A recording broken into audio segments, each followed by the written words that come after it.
ಎಲ್ರಿಗೂ ಟೀಸರ್ ಇಷ್ಟ ಆಯ್ತು ಅಂತ ಅಂದ್ಕೊಂಡಿದ್ದೀನಿ. ಸರ್ ಕೇಳಿದಾಗೆ ಹೀರೋಗೂ ಮಾಡ್ತಾಯಿದ್ದೀನಿ, ವಿಲ್ಲನಾಗೂ ಒಂದು ಟ್ರೈ ಮಾಡೋಣ ಅಂತ, ಒಂದು ಕಂಫರ್ಟ್ ಝೋನಿಂದ ಆಚೆ ಬರೋಣ ಅಂತ ಇದನ್ನು ಟ್ರೈ ಮಾಡಿದ್ದೀನಿ ಅಷ್ಟೇ. ಇವ್ರು ಹೇಳಿದ್ದೆಲ್ಲ ನಿಜಾನೇ. ಫಸ್ಟ್ ಟೈಮ್ ಫೋನ್ ನೋಡಿದಾಗ ಒಂದು 25 ಮಿನಿಟ್ಸ್ ಕತೆ ಹೇಳಿದ್ರು ನನಗೆ. ನಾನು ಏನಕ್ಕೆ ಇವ್ನು ಹೇಳ್ತಾನೆ ನನ್ನ ಕತೆ, ನನ್ನ ಪಾತ್ರ ಹೇಳ್ತಾನೆ ಇಲ್ಲ ಅಂತ ನನಗೊಂದು ತಲೆಯಲ್ಲಿ ಓಡ್ತಾನೆ ಇತ್ತು. ಆಯಿತು, ಇವಾಗ ನಾನು ಯಾವ ಪಾತ್ರ ಇದರಲ್ಲಿ ಅಂದಾಗ ವಿಲ್ಲನ್ ಅಂತ ಹೇಳಿದಾಗ ಫಸ್ಟು ನನಗೆ ಶಾಕ್ ಆಯಿತು. ಓಕೆ, ಆಮೇಲೆ ನನ್ನ ತಮ್ಮಂಗೆ ಫೋನ್ ಮಾಡಿ ಈ ಥರ ಒಂದು ಆಫರ್ ಬಂದಿದೆ ವಿಲ್ಲನ್ ಆಗಿ, ಒಂದ್ಸಲ ನೀನು ಕೇಳು ಕಥೆನ ಅಂತ ಹೇಳಿದ್ರು. ಇನ್ನೊಂದೇನು ಖುಷಿ ಆಯಿತು ಅಂದರೆ, ಇಷ್ಟು ಒಂದು 8 ಇಯರ್ಸಿಂದ ಇಂಡಸ್ಟ್ರಿಯಲ್ಲಿ ಇದ್ದೀನಿ ನಾನು, ಎಲ್ಲ ಹೀರೋಗೆ ಬಂದಿರೋದು ನನಗೆ. ಬಟ್ ಫಸ್ಟ್ ಟೈಮ್ ಒಬ್ಬರು ನನ್ನ ವಿಲ್ಲನಾಗಿ ಒಬ್ಬರು ಇಮ್ಯಾಜಿನ್ ಮಾಡಿದಾರಲ್ಲ, ಆ ಪಾಯಿಂಟ್ ನಂಗೆ ತುಂಬ ಇಷ್ಟ ಆಯಿತು. ಆ್ಯಂಡ್ ವಿಲ್ಲನ್ ಅಂದ ತಕ್ಷಣ ಇದು ಫುಲ್ ಆ ಥರ ಒಂದು ಮ್ಯಾಸಿವ್ ವಿಲ್ಲನ್ ಆ ಥರ ಏನಿಲ್ಲ. ಇದು ಒಂದು problem, it's a fight between a cop and a villain ಅಷ್ಟೇ, ಅದ್ರ ಬಗ್ಗೆ. ಆ್ಯಂಡ್ ಒಂದು ವಿಷಯ ಇದೆ ಸಿನಿಮಾದಲ್ಲಿ, ಅದರ ಸುತ್ತ ಈ ಒಂದು ಥ್ರಿಲ್ಲರ್ ನಡೆಯುತ್ತಿದ್ದು. So that was the main reason ನಾನು ಈ ಸಿನಿಮಾ ಒಪ್ಕೊಂಡಿದ್ದು. ಆ್ಯಂಡ್ ಚಂದ್ರಹಾಸ್ ಅವರು ಏನು ಹೇಳಿದ್ರು, 10 ಡೇಸ್ ಕೇಳಿದ್ರು, 8 ದಿನದಲ್ಲೇ ಮುಗಿಸ್ಬಿಟ್ಟು ಕಳಿಸ್ಬಿಟ್ರು ನಾನು. ಸೊ ತುಂಬ ನೀಟಾಗಿ ಮಾಡಿದ್ರು. ಆ್ಯಂಡ್ ಸರ್ ಹೇಳಿದಾಗೆ ಪ್ರೊಡ್ಯೂಸರ್ ಬಗ್ಗೆ ಮಾತಾಡಲೇಬೇಕು. ಯಾಕಂದರೆ ಒಂದೇ ಒಂದು ಸಲನೂ ಅವರು ಒಂದೇ ಒಂದು ಸೆಕೆಂಡು ಸೆಟ್ ಬಿಟ್ಟು ಎಲ್ಲೂ ಹೋಗ್ತಾ ಇರಲಿಲ್ಲ ಅವರು. ಲೈಕ್ ಒಂದಿನ ಶೂಟಿಂಗ್ ಏನಾಯಿತು, ನಾವು ಬೆಳಗ್ಗೆ 6 ಗಂಟೆಗೆ ಶುರು ಮಾಡಿದ್ವಿ, 7 ಗಂಟೆಗೆ ಶುರು ಮಾಡಿದ್ವಿ. ನೆಕ್ಸ್ಟ್ ಡೇ ಬೆಳಗ್ಗೆ 6 ಗಂಟೆ ಆಯಿತು. ಎಲ್ರಿಗೂ ಟಯರ್ಡೆ, ಲೈಕ್ 24 hours ಶೂಟಿಂಗ್ ಮಾಡ್ತಾ ಇದ್ದೀವಿ ನಾವು. ಬಟ್ ಸರ್ ಮಾತ್ರ ಹಿ ಡಿಡ್ಂಟ್ ಗೋ ಎನಿವೇರ್, ಅವರೆಲ್ಲೂ ಹೋಗೇ ಇಲ್ಲ ಅವರು. ನಾನು ಇನ್ನೂ ಅವಾಗ ಗಣಪ ಸಿನಿಮಾ ಮಾಡಬೇಕಾದ್ರೆ ಪರಿಚಯ ಆದವರು. ಸೊ ನಾನು ಕಾಯ್ತಾ ಇದ್ದೆ ಅವ್ರ ಜೊತೆ ಯಾವಾಗಾದರೂ ಒಂದು ಅವಕಾಶ ಸಿಗ್ತಾ ಕೆಲಸ ಮಾಡಬೇಕು ಅಂತ. ಸೊ ಸಡನ್ನಾಗಿ ಒಂದು ಕಾಲ್ ಬಂತು, ಪ್ರಿಯಾಂಕಾ ಈ ಥರ ಒಂದು ಸಿನಿಮಾ ಮಾಡ್ತಾ ಇದ್ದೀನಿ, ಒಂದು ಕ್ಯಾರೆಕ್ಟ್ರ್ ಇದೆ ಮಾಡ್ತೀಯಾ ಅಂದಾಗ, ಏನು ಚಂದು ಕ್ಯಾರೆಕ್ಟ್ರು ಮಾಡೋಷ್ಟು ನನ್ನ ಅಂತ ಈ ಥರ ಕೇಳಿದೆ. ನೀನು ಮಾಡ್ತೀಯಾ ಹೇಳು ಅಂತ ಅಂದರು. ಸರಿ ಏನು ಹೇಳು, ಯಾವ ಕ್ಯಾರೆಕ್ಟ್ರು ಅಂದಾಗ, ಒಂದು ACP ರೋಲ್. ಚಂದು ಎಗೇನ್ ನೀನು ಕಾಮಿಡಿ ಮಾಡ್ತಾ ಇದೀಯಾ, ACP ರೋಲ್ ಅದು, ನಾನು ಹೈಟ್ ನೋಡಿದ್ಯಾ ತಾನೇ ನೀನು ಅಂತ ಅಂದೆ. ಪ್ರಿಯಾ ಒಂದೇ ಒಂದು ಹೇಳ್ತೀನಿ, ನೀನೊಂದು ಮುಖದಲ್ಲಿ ಒಂದು 10 ಎಕ್ಸ್ಪ್ರೆಷನ್ ಕೊಡ್ತೀಯಲ್ಲ, ಆ ಎಕ್ಸ್ಪ್ರೆಷನಲ್ಲಿ ಒಂದು ಎಕ್ಸ್ಪ್ರೆಷನ್ನ ಮಾತ್ರ ನನ್ನ ಸಿನಿಮಾ ಸೆಟ್ಟಿಗೆ ತಗೊಂಬ, ಆ ಕೋಪ ಅನ್ನೋದು ಈ ಆ್ಯಟಿಟ್ಯೂಡಲ್ಲಿ ಇರೋದನ್ನ ತಗೊಂಬ ಅಂತ ಅಂದರು.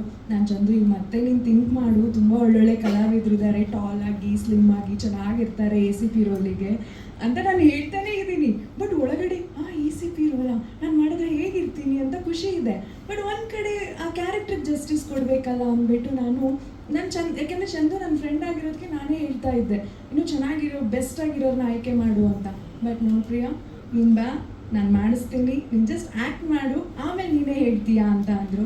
ಸೊ ನನ್ನ ಮೇಲೆ ನಂಬಿಕೆ ಇಟ್ಟು ಒಂದು ACP ರೋಲ್ ಅನ್ನೋದು ಅಷ್ಟು ಚಿಕ್ಕ ರೋಲ್ ಅಲ್ಲ, ನನ್ನ ನಂಬಿ ಆ ಕ್ಯಾರೆಕ್ಟರ್ ಕೊಟ್ಟರು. ನಾನು ಚೆನ್ನಾಗಿ ಮಾಡಿದ್ದೀನಿ ಅಂದ್ಕೊಂಡಿದ್ದೀನಿ. ನನಗೆ ಈ ಪಾತ್ರ ಸೂಟ್ ಆಗುತ್ತೆ ಅಂತ ಚಂದ್ರದಾಸ್ ಅವರು ನನಗೆ ಯಾಕೆ ಫೋನ್ ಮಾಡಿದಾಗ, ನೀತು ಇದು ನೀವು ಮಾಡ್ತೀರಾ ಅಂತ ಅವರು ಒಂದು ಧೈರ್ಯ ಕೊಟ್ಟರು. ಬಟ್ ನನಗೆ ಕನ್ಫ್ಯೂಷನ್ ಇತ್ತು, ಯಾಕಂದರೆ ಆ ಪೊಲೀಸ್ ಅಂದ ತಕ್ಷಣ ಒಂದು ಗತ್ತು ಬೇಕು, ಒಂದು ಅದರದ್ದೇ ಆದಂಥ ಒಂದು ಆ್ಯಟಿಟ್ಯೂಡ್ ಬೇಕು. ಸೊ ಅದನ್ನು ನಾನು ನೀಟಾಗಿ ಮಾಡಿದ್ದೀನಿ ಅಂದರೆ ಅದಕ್ಕೆ ಕಾರಣ ಚಂದ್ರಹಾಸ್ ಅವರೇ. ಸೊ ಅದಕ್ಕಿಂತ ಹೆಚ್ಚಾಗಿ ಅಚ್ಯುತ್ ಸರ್ ಜೊತೆಗೆ ಫಸ್ಟ್ ಟೈಮ್ ನಾನು ಸ್ಕ್ರೀನ್ ಶೇರ್ ಮಾಡಿದ್ದು. ಸೊ ಭಯ ಇತ್ತು ಫಸ್ಟು, ಬಟ್ ಅವರು ತುಂಬ ನನಗೆ ಈ ಥರ ಮಾಡು ಹೀಗೆ ಅಂತ ಸಜೆಷನ್ ಕೊಡ್ತಾಯಿದ್ರು. ಸೊ ಅದಕ್ಕಾಗಿ ನಾನು ತುಂಬ ಥ್ಯಾಂಕ್ಸ್ ಹೇಳ್ತೀನಿ ಸರ್ಗೆ. ಇವನ್ ಮನು ಸರ್ ಅಷ್ಟೇ, ಅವರು ತುಂಬ ಫ್ರೆಂಡ್ಲಿಯಾಗಿ ಲೈಕ್ ಆ್ಯಕ್ಟ್ ಮಾಡಬೇಕಾದ್ರೆ ನನಗೆ ಆ್ಯಕ್ಟ್ ಮಾಡ್ತಿದ್ದೀನಿ ಅಂತ ಅನಿಸ್ತಾನೆ ಇರಲಿಲ್ಲ, ಅಷ್ಟು ಅವರು ಕಂಫರ್ಟೇಬಲ್ ನನಗೆ ಫೀಲ್ ಮಾಡಿಕೊಟ್ರು. ಸೊ ಓವರ್ ಆಲ್ ಮೂವಿ ತುಂಬ ಅಂದರೆ ತುಂಬ ಚೆನ್ನಾಗಿ ಬಂದಿದೆ. Suspense and thriller. ನನಗೆ ಮೂವಿ ಮಾಡಬೇಕಾದ್ರೆ ಏನಾಗುತ್ತೆ ಮುಂದೆ ಹೇಗೆ ಅಂತ ನನಗೆ ಅನಿಸ್ತಿತ್ತು. ಒಳ್ಳೆ ಮೂವಿನ ಕನ್ನಡ ಜನ ಬಿಟ್ಟಿಲ್ಲ. ಸೊ ಸಕ್ಸಸ್ ಮಾಡಿಕೊಟ್ಟಿದ್ದೀರಾ. ಈ ಮೂವಿನೂ ಒಪ್ಕೊತೀರ ಅಂತ ನಾನು ಹೇಳ್ತೀನಿ. ಹಾಗೆ ಆಯಿತು ಮಾಡೋಣ ಅಂಥೇಳಿ ಈ ಚಿತ್ರದಲ್ಲಿ ಅಭಿನಯಿಸಿದ್ದೀನಿ.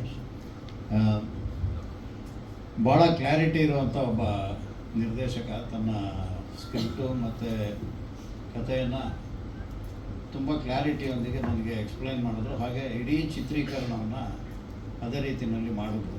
ನನಗೆ ಇದ್ದಿದ್ದು ಒಂದು ಅನುಮಾನ ಏನು ಅಂದರೆ, ಇವರು ಹೇಗೆ ಕ್ಲಾರಿಟಿ ಇಟ್ಕೊಂಡು ಒಂದು ಸ್ಕ್ರಿಪ್ಟನ್ನು ಮಾಡಿದ್ದಾರೆ, ಅಷ್ಟೇ ಕ್ಲಾರಿಟಿ ಇವರು ಫ್ಲೋರಲ್ಲಿ ಕೆಲಸ ಮಾಡಬೇಕಾದ್ರೂ ಇರುತ್ತಾ ಅನ್ನೋ ಅನುಮಾನ ಇತ್ತು. ಯಾಕಂದರೆ ಇವ್ರ ಬಗ್ಗೆ ನನಗೇನು ಗೊತ್ತಿರಲಿಲ್ಲ. ಸೆಟ್ಗೆ ಹೋದ ಮೊದಲನೇ ದಿನವೇ ಇವ್ರ ಬಗ್ಗೆ ನನಗೆ ಗೊತ್ತಾಯಿತು. ಇವರು ಭಾಳ ಎಕ್ಸ್ಪೀರಿಯನ್ಸ್ ಇರುವಂತಹ, ಹಲವಾರು ವರ್ಷ ಕೆಲಸ ಮಾಡಿ ಅನುಭವ ಇರುವಂಥವ್ರು ಮತ್ತು ಅದನ್ನು ಸರಿಯಾದ ರೀತಿಯಲ್ಲಿ ಎಕ್ಸಿಕ್ಯೂಟ್ ಮಾಡ್ತಾ ಇದ್ದಾರೆ ಅನ್ನೋದು ಮೊದಲನೇ ದಿವಸನೇ ಅರ್ಥ ಆಯಿತು. ಹಾಗಾಗಿ ಇಡೀ ಚಿತ್ರೀಕರಣ ಭಾಳ ಸುಲಲಿತವಾಗಿ ಮುಗೀತು, ಯಾವ ತೊಂದರೆಗಳು ಆಗಲಿಲ್ಲ. ಅದು ಪ್ರೊಡ್ಯೂಸರ್ ಪಾಯಿಂಟ್ ಆಫ್ ವ್ಯೂಯಿಂದನೂ ಸುರೇಶ್ ಕುಮಾರ್ ಪ್ರೊಡ್ಯೂಸರ್ ಅವರು ತುಂಬ ಹೆಲ್ಪ್ಫುಲ್ಲಾಗಿ ಇದಕ್ಕೆ ಚಿತ್ರಕ್ಕೆ ಏನೆಲ್ಲ ಅಗತ್ಯತೆಗಳಿದ್ದಾವೆ ಅಗತ್ಯವನ್ನೆಲ್ಲವನ್ನೂ ಭಾಳ ಉತ್ಸಾಹದಿಂದ ಪೂರೈಸಿದ್ದಾರೆ. ಹಾಗೆ ಜೊತೆಗೆ ಭಾಳ ಇಂಟ್ರೆಸ್ಟಿಂಗ್ ಅಂದರೆ ಅವ್ರು ಇಡೀ ದಿನ ನಮ್ಮ ಜೊತೆ ಇರ್ತಿದ್ರು.